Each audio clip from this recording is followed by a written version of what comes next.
Hi guys, and welcome to today's video where I'm going to be showing you how I converted this area at the bottom of my garden to this beautiful DIY wood-fired sauna build. This was a really great project, however it nearly didn't happen at all, or at least it nearly got ruined by a serious mains water leak in the back garden which caused a hell of a lot of damage. So I'll tell you more about that shortly, but first things first, let's get into the actual build and digging out ready for our base. So this is just a case of digging down to around 200 mil, and once that was done we ended up with something that looked a little bit like this.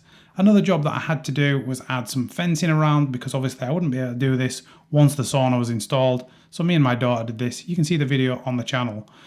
And the next job with regards to prepping the base was just to hire a whacker plate, and you can see we're just going over the soil here, me and Stanley. We're just flattening it down, just getting it a little bit more compacted before we put the actual proper sub base down. And for this I was using MOT type 2, and you can see I'm just wheelbarrowing this round from the front of the house, spreading it out evenly, and then once this is all fully down we can get the whacker plate back on this, run it over, really compact this down and get it really nice and solid. Next we can put the weed membrane down, and I'm putting down some 2 to 6 mil limestone over the top of the weed membrane, and then I'm just going to spread this out evenly and then run along the top of the gravel with this piece of very nice straight timber. And what this is going to do is going to take all the high and low points out and just give us a really nice flat base to start installing our gravel grid base. So these gravel grids are a really fantastic product. They're from a company called EcoGrid. I will leave a link to the full video of this in the description, and also EcoGrid themselves. But for me, you know, if you're looking for a nice, simple, easy to install base that is really solid once it's installed, definitely recommend this. As you can see, I'm just filling the grids with gravel and then just running over again with a whacker plate. And once this is all done, this is what you're going to end up with. And I've got to say, at this point, this is a really nice solid base. Once I was happy with this, I then moved on to the floor. And this is pretty straightforward here. We're just going to be cutting one piece of 4.8 meter long timber in half because the length of the sauna is going to be 2.4 meters, and then I'm just going to mark these both together. So these are basically a front and back rail, and then I'm going to also be cutting some joists to go in between. So the centers here are 400 centers, which I believe is around 16 inch for you guys over in the States who are using Imperial. But you get the point. We're just spacing them out by 400, and the whole point of doing them together like that is that we have clear marks, so when we separate them and lay the joists in between, we know exactly where the timbers are going to go. So you can see I'm cutting the joists here all the same length, then I'm just going to separate that top and bottom rail and just lie the joists in between those marks, and obviously we have the line and a little X on the side that the timber wants to go.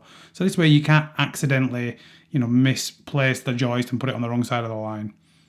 So what I'm doing here now is I'm fixing this, 2 fixings at either end. Obviously I'm using a nail gun here. If you don't have a nail gun, just by all means use normal 4-inch nails, or you could even screw this. Either way is acceptable. Obviously I have the gun, so I'm going to use it. I also added a row of noggins here, and this is for extra strength, but it's also specifically to land the edge of a board on. So I'm using plywood for the floor, and this is going to land perfectly on that row of noggins. Okay, so the next job was to put it in place. I did kind of measure this, but I really eyed this in quite a bit. The main goal here was I wanted to be able to walk down the side and the back easily. I did double check this with a tape measure and just get it exactly right off the other garden room, but for all intents and purposes, this was really kind of just done by eye. Now, the floor itself is going to be propped up with these pedestals. So these are really great product in my opinion. Again, I will leave a link in the description to any of these types of products. And this was just a case of putting these underneath the floor itself and then just winding them to the correct height so that the floor was completely level. And as you can see, I've put a load more of these underneath, and they're all going to get screwed into the frame here. And I can tell you now, this was absolutely bang level. Now, just to make sure that this was even more stable, I decided to put some rubber matting. This is like a 10 mil rubber matting that I bought off Amazon. And I'm just going to pop this underneath the pedestals. And what this is going to do is it's just going to give it a slightly wider surface area under each one of these pedestals while it's sat on the gravel. It's also going to stop the pedestals from grinding on the gravel that's a little bit harder, and also the gravel grids themselves. I didn't want the plastic on plastic potentially. But as you can see, once these are fixed, this really does solid the floor up. So I'm walking across this now. There's absolutely no flex in the timbers. This is completely solid, really good, solid structure for the floor of the sauna. Okay, so once this is done, we can move on to covering it. And to do this, I use plywood. If I was going to do this again, I would maybe use the same thing that I used on my garden room, which was Aga Protect flooring, like a chipboard, weatherproof flooring. But the plywood, you know, it does the job, and luckily we didn't get any rain, so that was my only real concern, that it could get wet. So once these are laid on, we're just going to mark them out. You can see me and Stanley there, just marking out above the joists, and then I'm just going to put screws every 300mm or so, just to fix the floor down. Once that's done, we can literally jump onto the walls, and the process here is almost exactly the same as the floor. We're going to cut a top and bottom rail again, and then we're going to cut a lot of studs to go in between. So the only difference here is we're calling them studs rather than joists, and that's because they're going to be upright. Also, these are 3x2 and the floor was 4x2. So a couple of little differences there, but the process, for all intents and purposes, is exactly the same. We're going to mark them again with the same 400 centers. So there you go, you can see me marking that. I'm just going to use my square just to get a clear line that goes across both of them. Then I'm just going to lie the studs in between, 2 fixings either end. Again, you can screw this, you can nail it. If you do have a nail gun, by all means use it. It's definitely the easiest way. And then it's just a case of lifting the wall over, putting it in place. Stanley's going to hold it for me while I put some screws in. And this is going to secure it down to the base and the floor that we've already installed. Now, I will say that the floor here is extremely level, and as a result, the walls straight away were already quite plumb. And this is definitely something that I would strongly advise. You know, take your time to get the foundations as level as possible. If you actually do that, you're going to find that the rest of the build just becomes a lot easier. Okay, so once I've done the side walls and the back walls, I can move on to the front wall. And as you can see here, I've got a wider opening, and that is for our door opening. So very simple, exactly the same way of building it as the other walls. I'm just obviously making sure that I have a wide enough opening to fit my door casing in. And then the main thing for these walls is just make sure you get plenty of screws down into the bottom of them, and also screw the corners together. That's going to make it nice and solid. Following that, we're going to be putting some OSB on. So this is OSB 3, I believe. So it's like an external OSB. It's slightly weatherproof, not waterproof, but weatherproof. And I'm just going to put these in place, and I'm going to fit them with a nail gun. The good thing about these is, because I'm using a machined edge at the bottom and on the sides, these are extremely square. So any area that's not completely plumb already in the walls due to the very level base, the OSB is actually going to pull the frame into plumb. So I didn't put any braces on this.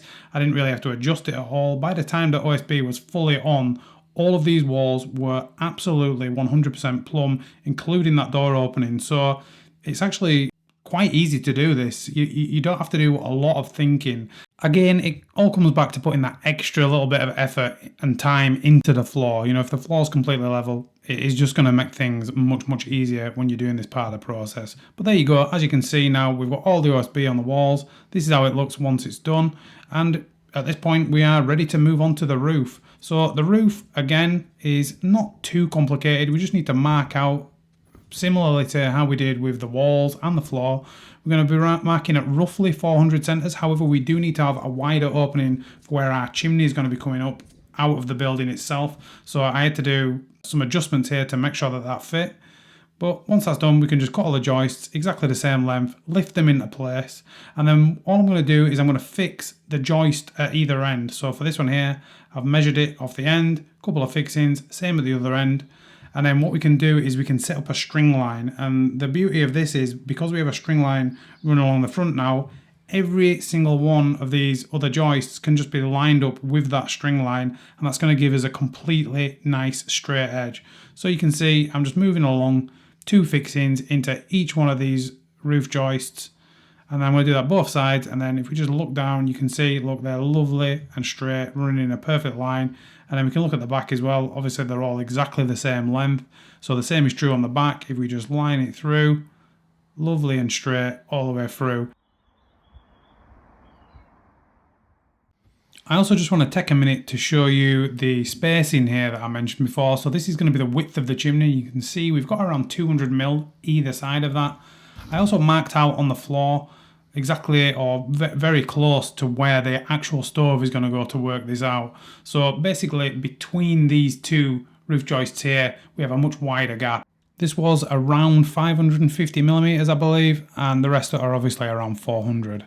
Okay, so the next job is I'm going to be trimming the end of these joists, And I'm also going to be creating an overhang, as you can see on the side. We already have an overhang, but I'm also going to be creating an overhang on the front and the back. So this piece of timber that I'm attaching here is longer. It kind of overshoots the front and it overshoots the back. And I'm going to do exactly the same on the other side. And then once I've done that, I'm going to just put a little piece of wood there to carry my bit of timber. And you can see how I'm going to actually get the overhang on the front. So another important thing to mention here is my overhangs, I made them exactly the same size as the cladding. So basically that's going to be the width of the overhang. So you can see the exact cladding that I'm using actually on the garden room to the right of the screen here. That is the amount of overhang that I have. And for this overhanging joist, I'm just going to be adding 2 fixings at either end. Following that, I'm going to be adding some laddering, some kind of noggins in here. This is just going to give it extra strength. So these are just going to slide in between those 2 joists there. I'm going to fix them, 2 fixings at either end. You can see I'm just going to slide these in. These are also at 400mm centers. And there you go. You can see just a couple of nails in the back, a couple of nails in the front, and that's that done. Once this is done, prior to adding any initial roof covering, we actually need to add a slope to the roof because obviously the walls were all built at the same height. So we actually have to create some of these fillet pieces. Now I cut the first one here by hand, and then what I'm going to do is I'm going to use this as a template. And then what I'm going to do is I'm going to attach this to some of these remaining joists that I had left over. And you can see that I've just put a couple of screws, or at least a few screws along the length of this. These are just long enough to hold it on. And then I can set the guard up on the circular saw to create basically duplicates of that template. So I do have a bit of a more detailed video on the roof where I go slightly more into detail about this process. So by all means, if you are wondering exactly how to do that, then definitely go watch that video. But it's relatively straightforward. Is it the best way to do it? I'm not 100% that it is, but you know, it did the job. These are all completely identical. And as you can see now, I can just fix these to the top of the joists. I've got that little overhang at the end, which I'll just chop off with a saw afterwards. And that's going to give us a lovely fall from this front edge to the back edge there, where the water can just nicely run off the roof. Once that's done, I can get the OSB for the roof. So again, this is the same OSB that I was using on the walls. I'm just going to lift this up and screw this in place. Very similar to the process with the floor. The only difference is because of that overhang, we do have a little bit of a gap at the end there, which we're just going to have to infill with a smaller piece. But, you know, not too much of a problem. Just rip some of the OSB down. And once that was done, this is what we ended up with. So the initial roof covering there is covered. We're going to be finishing this off with a nice EPDM rubber roof. But for now, we're going to get on with wrapping the walls. And this is going to add even more weatherproofing to it. So this is essentially like a roof felt that we're putting around. And you can see me and Stanley there just rolling it all the way around, even going over the door and just stapling that in place. Following that, we're going to put battens on. And I'm just doing a full pack here at a time. They're all exactly the same length, so just save time cutting them all at once. And then it's just a case of fixing these to the internal studs. So I'm just looking inside every now and then, measuring these in place, and then just nailing them straight to the studs. So once all the vertical ones are done, I'm going to add some horizontal battens as well. So one in the middle, one at the top, and then 2 more in between the middle and the top and bottom. And as you can see, once we're done, we're going to end up with something like this. And then we can move on to adding the soffits. And you'll remember me saying earlier on, this is exactly the thickness of some of the cladding that we're going to be using around the building. There is a slight gap behind just to allow for airflow, but these are very easy to fit. We're just holding them up in place, me and Evie, and I'm just putting a few pins in from the nail gun. Then we can move on to the fascia boards. These were solid cedar, and I purchased them from the same company where I got the cladding. So very similar process here. I'm just going to mark them up and then I'm going to fit them with the pin gun. So these are going to have poly pins going through them. When I do the roof and stuff, these are going to be held even better in place with additional fixings. So I honestly believe that the pins are perfectly adequate at this point. The next job here is just to remove any of the sharp edges off the cedar itself. And then I'm also going to go over the entire roof with an orbital sander here just to take any little splayed pieces of wood that have come out from screwing so I can lay the EPDM rubber down. I'm just going to leave this for about half an hour at rest, but I didn't want anything to potentially rip through this. That's why I sanded and planed everything up, just to get everything nice and smooth. Following this, I'm going to roll it back to just over halfway, and then I can start sticking this down. So fitting these kind of rubber roofs is actually quite simple. This is the second one that I've done now. So we're just going to be rolling the adhesive straight onto the OSB. And obviously because we've rolled the first half of the rubber roof back, we can just simply roll this back over the adhesive. Then I'm going to brush it out to make sure there's no bubbles under it and just proceed to the outer edge of the roof. Obviously do be careful when you're doing this because there's a very real risk that you could fall off the roof, so you've got to kind of be aware of where you are. But as long as you're safe, the general process is actually very simple, as you can see. Once that's done, just give it another little brush out and then we can move on to the drip trim. So the drip trims are just going to be there to allow water to run off the back edge here. And then on the sides, we're going to be using curb trims. These have got like an upstand with some foam underneath, and these just pressure fit down to the rubber roof. And this is going to make sure that no water can run off the sides. It's just all going to go with the fall of the roof off that drip trim at the end. Okay, so it's just a case of going all the way around here, cutting them all to length. They've already got holes for the poly pins to go in, so that makes it very nice and simple. And then just on these longer sides, I'm going to make sure that I cut it and have that joint in the middle.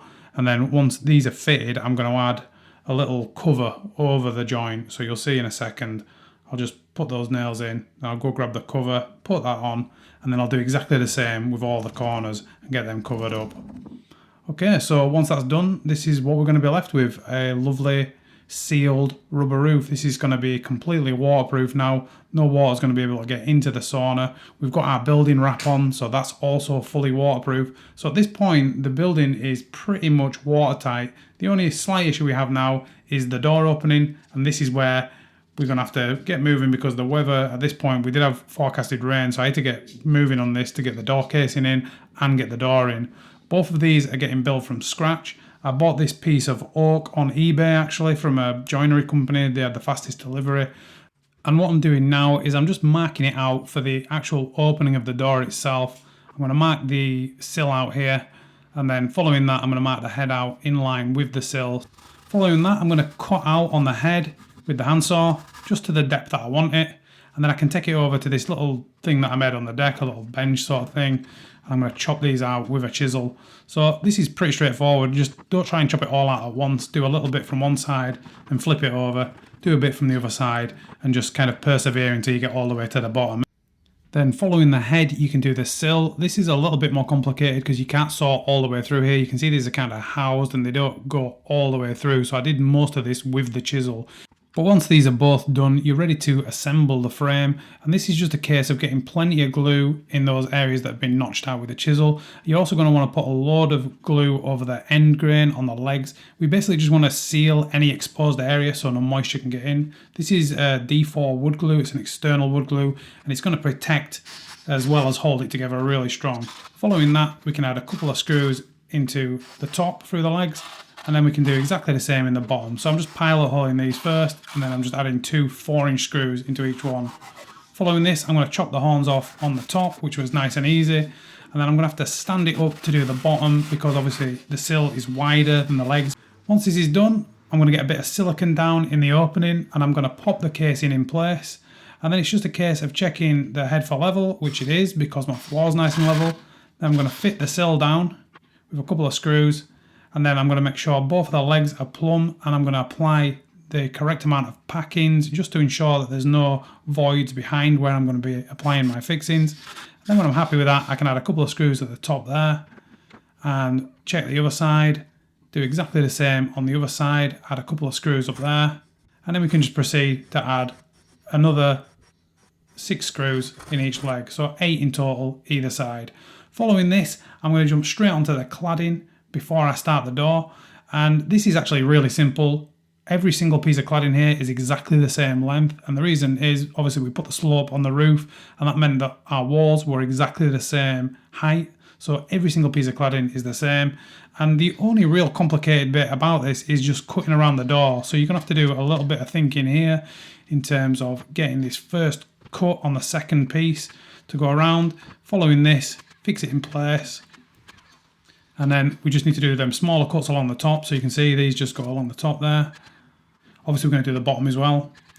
And then we can put our final piece of cladding along the end here. And that's it really. After this, it is kind of plain sailing. Every single one is going to be identical in the way it's installed. And as you can see here, we're just fixing into the tongue. The groove slots over the previous tongue, which is what holds it. We fix through the tongue again. And essentially these are completely hidden nails. So, you know, not too complicated, just time consuming. But as you can see, it's well worth the wait, because when this is actually done, it's looking really nice.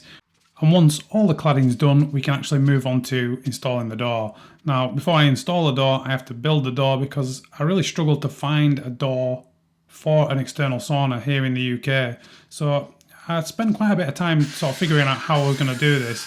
But the plan was I was going to use a ply core, which I'm cutting now. And then I was going to clad either side. So the outside cladding is going to be exactly the same as the sauna room cladding on the external. And the internal cladding of the sauna is going to also match the internal cladding on the door. Now, the first thing you are going to notice here is that this doesn't fit. There's obviously a massive gap, but this was actually intentional, because I'm going to be putting some edging strips on. I'm going to be using some of the external cladding here. You can see that I've ripped some pieces down that are around 18 mil square. So these are going to be exactly the same thickness as the plywood, and they're going to build it out to fill that gap that we had. So these are just going to be glued on and then pinned in place. And then the cladding that goes on the outside of the door and the inside of the door is going to overlap these edging pieces. So this is going to basically conceal the plywood core completely inside, so all exposed edges are a solid wood. So, you know, it's a little bit fiddly, and I've never done this before, but it actually worked out pretty well. You can see how this looks.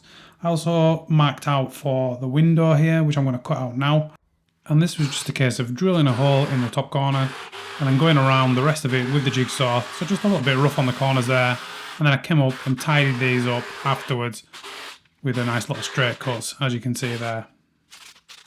Once this is done, as you can see, when we pop it in place, this is looking much more like a door. However, this is not a door, this is just the core. We need to add the cladding to the outside of it to finish this off. And this is relatively straightforward. I just put a load of the D4 wood glue there to put the cladding on with. I clamped it in place. Was I doing this again? I would probably have got some better clamps, but they did end up doing the job, these ones. And then I put some nails through the tongue, just like I did with the normal cladding, and then just repeated this across the front of the door. So you can see how this looks and how it overlaps that edging. And then all I did was, on the other side, I added the other cladding, which was Alder, the same that I would be using inside the sauna as the cladding. And this is really nice timber. It came from a company called Aqualine. It's direct from Finland. They're a great company as well, by the way, Aqualine. I'll leave a link in the description. But you'll see this in a little bit more detail as we get into the internal build of the sauna. So as you can see, the door itself fits in place really well. It just needs a little bit of a plane. So I'm going to pop it on the deck, run over a little bit with the electric planer, and then I'm just going to finish it off with the hand planer until I get it to fit perfectly. Following this, I'm going to add the hinges. So you can see me chiseling these out here.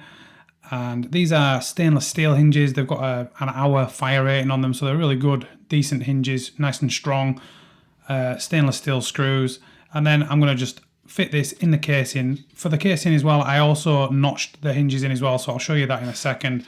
But it was just a case of getting this in place, putting all the screws in, making sure it fit, which thankfully it did fit first time. Then I'm going to close it and I'll show you exactly how this looks.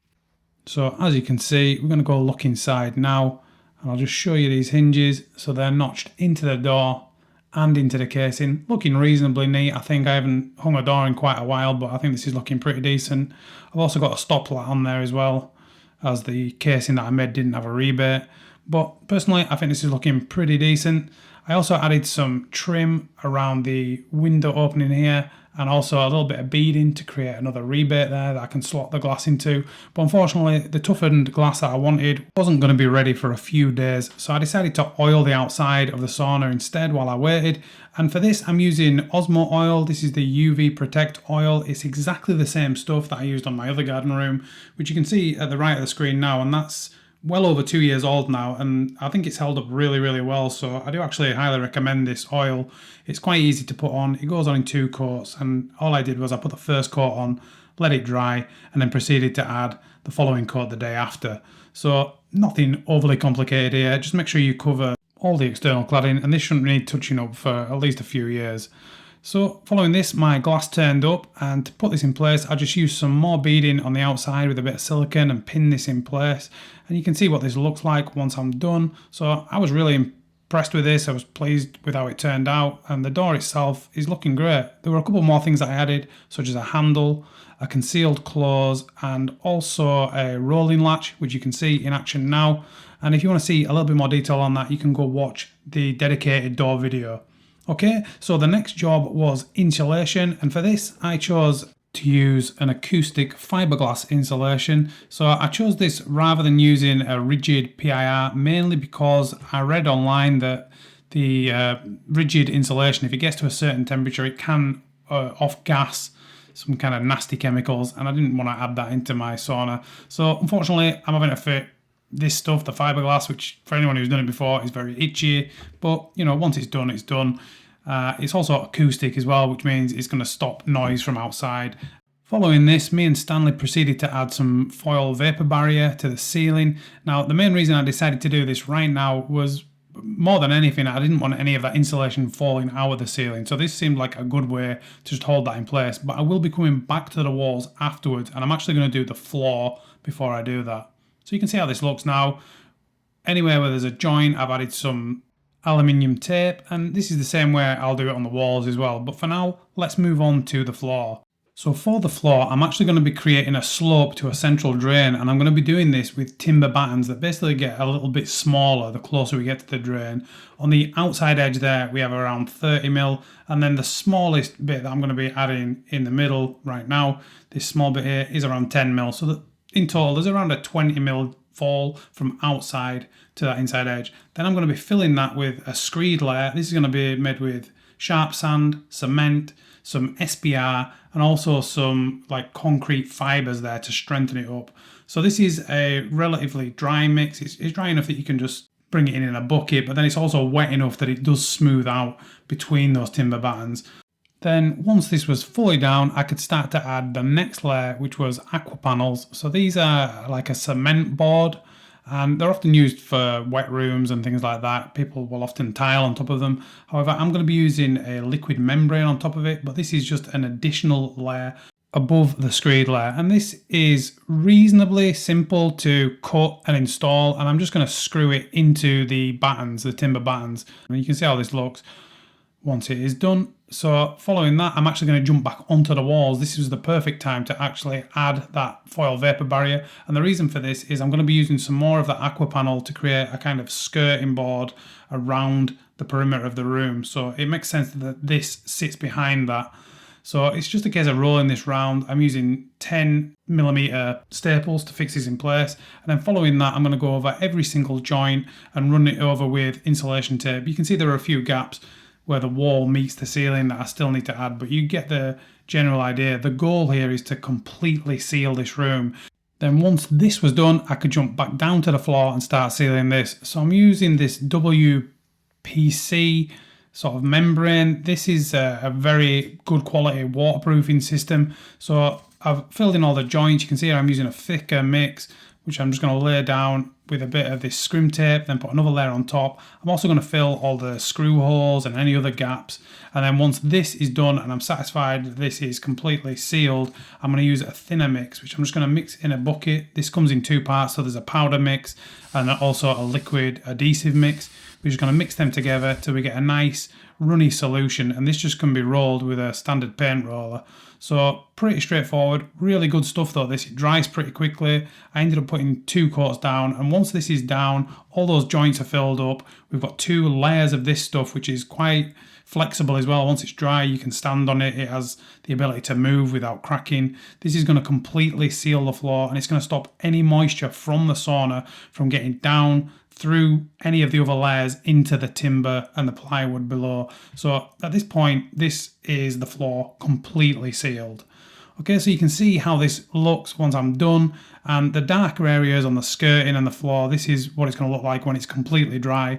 So it's quite a dark grey colour, but at this point it's still a little bit wet, so we just got to wait until that dries, and then following that we can move on to the next part of the build.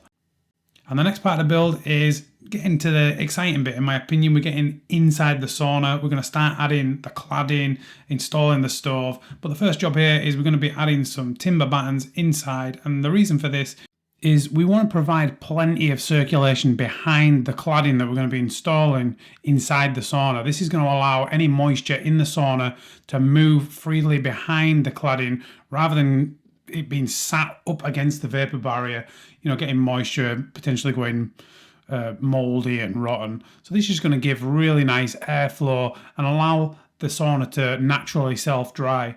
So we're going to do these on the ceiling as well. And then you can see how this looks when the entire room is fully finished. So we've got the walls there with the vertical and the horizontal battens. That's going to allow us to add our cladding vertically on the walls. And we only need the one row on the ceiling because we can just run the cladding in the opposite direction of the battens. And that's exactly what we're going to be doing now. So you can see the Alder cladding much better in this shot here. So it's got like a shadow gap on it. It's an absolutely beautiful colour. And I think overall it just looks really, really nice. Very easy to install as well, just the same as the external cladding. We're just going to fix through the tongue. And as you can see, this is going to do a much better job of hiding the fixings, so it just looks nice and clean. Obviously it's really nice timber, we don't want to ruin it with pinholes all over it. The next job is the door, so you can see me doing the reveals here. And similar to outside, this is the only complicated bit of the cladding internally. We have to make sure we get around the door nice and neat. Following getting around the door, doing all these top pieces and the piece on the other side, it is pretty plain sailing again. All the pieces of cladding are exactly the same length following this cut here. So once this is fitted, that's it. We can just go and cut all the other ones at exactly the same length. And I actually started cutting these 3 at a time because they were all the same and it just speeded things up by cutting them in bulk. And then it's just a case of proceeding all the way around the room, fitting one at a time. And I got really lucky as well here because as I made it up to the corners, I didn't actually have to do any cuts. So not one single piece of cladding in this entire internal installation needed a cut. You'll see now when I start working along this side wall and get to the corner, 3 pieces in there, I managed to just slide them up and fix them in place. So pretty happy with the way that turned out. And I'm just going to show you inside now when the room is completely finished. You'll notice a little bit of a yellow hue here, and that's because I had a lamp just down in the corner. And the reason for this, it was actually towards the end of the day, it was just getting a little bit darker. But as you can see, the door there, exactly the same cladding. You can see my little concealed close there. And I'm sure you'll agree, this is all looking really nice now from inside. Personally, I just think this Alder cladding is absolutely beautiful. Really happy that I got this. There was a couple of choices, Alder, aspen, and I could have gone cheaper with something like spruce, but yeah, I think I definitely made the right decision on this. Really happy with it. And then as soon as it's done, the first thing that I've got to do is make a big hole in it, which I wasn't as keen on, and this was a little bit daunting, but we do need ventilation in the sauna. So I'm going to use this 100mm bit here. I'm going to cut through from the inside to the outside, then put a little pilot hole through and do the same from the outside in.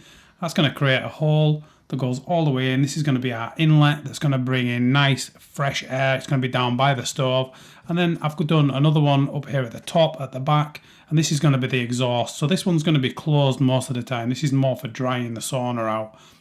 But you can see there I'm sealing it up all around the edges of that ducting, and that's going to ensure that no moisture can get around it. You can see on the inside here as well, I've absolutely lathered this in silicone all around that inside edge, so no moisture can actually get into the walls. It has to go out through the hole. You can see the covers that I've put on them here as well. These are also Alder. I think these look really nice. You know, I could have made something, but I just bought them from the place that I got the cladding from.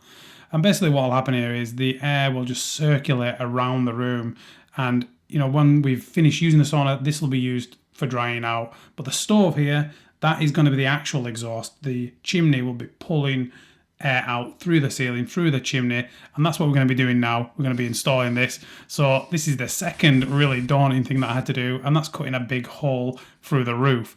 So this was even more stressful, to be honest, than the ducting, because you know, this was a big deal. I'm going straight through my EPDM rubber roof, which is completely watertight, and I'm basically putting a massive hole in it. So this hole is bigger than the chimney. It's around 200mm either side, wider than the chimney that's coming out of it, and this is for fire safety. We don't want the chimney touching any combustible materials, and it's going to have a kind of insulation donut around it. So once I've done the cut from the top, I'm going to move down here to the bottom and cut that out. And at this point we have a hole going all the way through, and it's just a case of lowering the chimney down there into the lower section of chimney, and this is kind of just pressure fit. It's actually quite easy to fit this. Now, unfortunately, it got dark really quickly here, and it started raining, and then to top it all off, the battery on my camera completely ran out. So unfortunately, I didn't get to show you installing this boot, but I can tell you it was pretty simple. The rubber boot just slides over the chimney. We put silicone under the edge, and then you can see the fixing screws that came with the kit. These just all screw down into that rubber roof, and they are self-sealing as well, so this is completely waterproof now.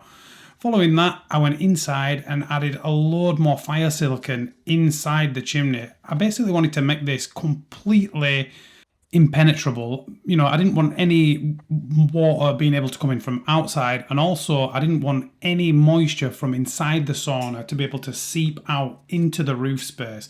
So I really went overkill on this. Anywhere where there's a gap, a fixing or anything else, I just absolutely lathered it in this silicone.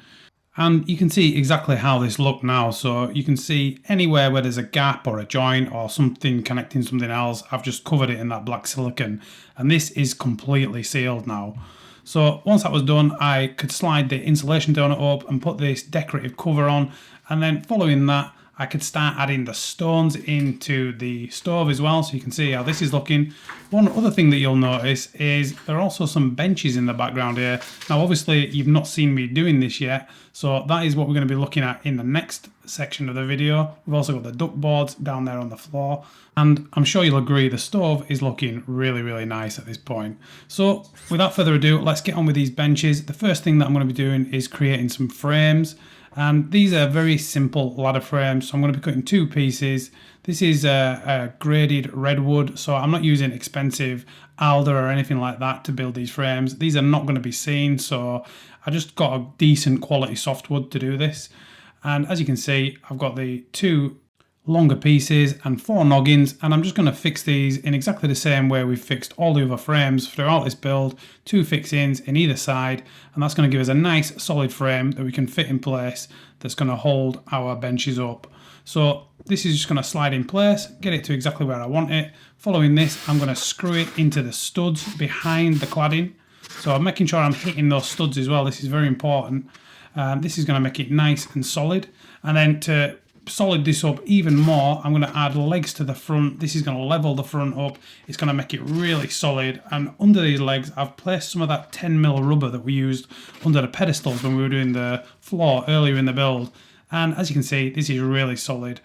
Once the top frame was done, I just did exactly the same for the bottom frame, for the bottom bench. The only difference here is the legs are slightly shorter, and rather than being fixed through the cladding into the studs, these are just fixed into the legs from the top bench. Okay, so now that the frames are done and that's nice and solid, we're going to move on to the actual visible part of the bench. This is the nice bit, so we are actually using Alder for this, but it's a very similar process. We're still going to be using ladder frames, and then we're going to be cutting the lats and placing them on top of the frame.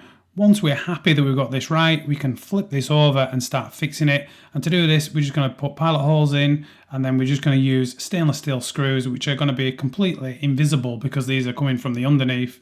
And it's just a case of going into every single lat through every single one of these parts of the frame, and that's going to make it really nice and solid.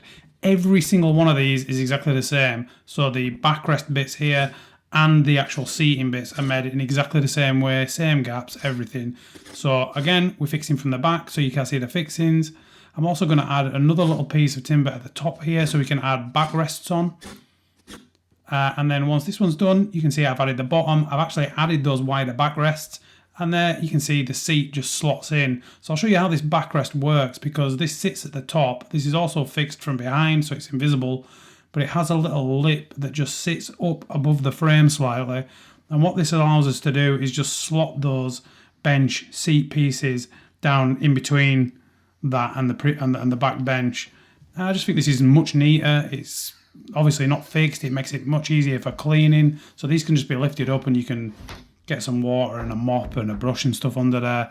And listen, I just think this looks really nice now. So this is practically done, but unfortunately this was ready to have a sauna in, but no sooner was it ready than disaster struck. We had a massive massive issue with a mains water pipe in the garden. It basically blew up under the deck. This was streaming out, and this didn't get properly fixed for around 24 hours. So this just carried on and on and on, causing damage.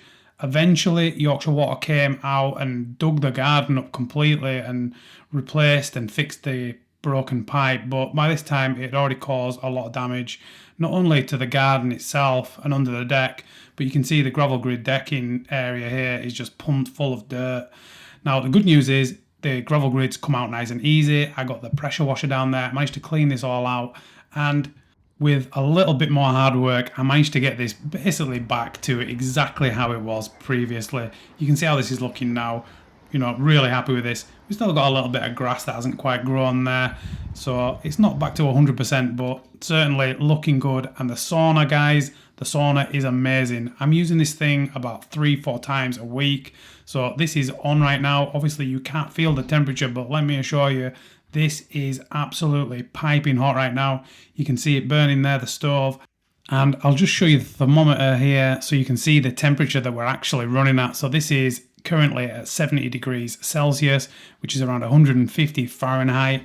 And what more can I say? I mean, I'm just absolutely loving the sauna at the minute. So you can see we've got the Harvier Cylindro 16. Again, this came from Aqualine. Fantastic company, guys. Check these guys out. I'm going to leave links in the description. But for now, I'm going to flip this over. I'm going to have myself a 15-minute or so sauna session. Stanley and Evie are going to pop in a little bit. And you can see what happens now when we get a bit of water and pour it on the stones. This thing is absolutely piping hot. These stones are like a giant battery. This thing, the fire can completely go out and it stays hot for ages. So let me know what you think, guys. This has been so much fun to build. I've really enjoyed it. I hope you've enjoyed watching it. And, you know, if you're not subscribed to the channel already, make sure you subscribe, like the video, and I will see you in the next one, guys.